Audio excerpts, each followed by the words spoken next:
Այդ կոռուպցիայի մեջ խրվածները, ԿՊ-ական պարագլուխները փորձում են դատել քաղաքապետին, ասենք Էջմիածնի նախկին քաղաքապետին, տեսնում է, որ իր ամբողջ թիմը թալանով է զբաղված, կապված ասֆալտի հետ, տենդերների հետ, տարբեր, ինչպես էին իրենց ազգու տակով բոլոր այդ տենդերները շահում, ինչը որտեղ փող կար, սրանք այդ ինչպես կեղտի վրա ճանճը հավաքվում էին ամբողջ թիմով եւ կարողանում էին այդ ամենը իրենք կլլել։ Հիմա եթե Էջմիածնի քաղաքապետին հանցանքների համար, կոռուպցիայի համար դատում են, այդ մարդը տեսել է, որ ամբողջ թիմն է այդպես, այսինքն եթե դատվում են, պիտի բոլորը դատվեն։ Այո, այդ բարոյահոգեբանական մթնոլորտն էլ պիտի ապահովեն, որովհետեւ առանց դրա հավատացեք ոչ տնտեսությունը առաջ կգնա, որևէ բան չի լուծվելու։ Նրանք անկարողներ են, նրանք մեր զավակների պահած տարածքները անգամ տեր լինելու կարողությունը չունեցան։ Եվ հիմա պարբերաբար այս հանձնումները, որով փորձում են այդ խաղաղությունը վերահաստատել, դա կեղծ օրակարգ է։ Եվ մենք անպայմանորեն պիտի ցույց տանք մեր բնակիչներին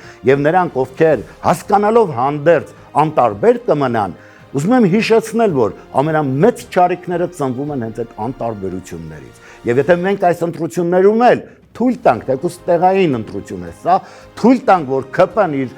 ոտքը հաստատի, հավատացեք հերթական նահանջն ենք ունենալու։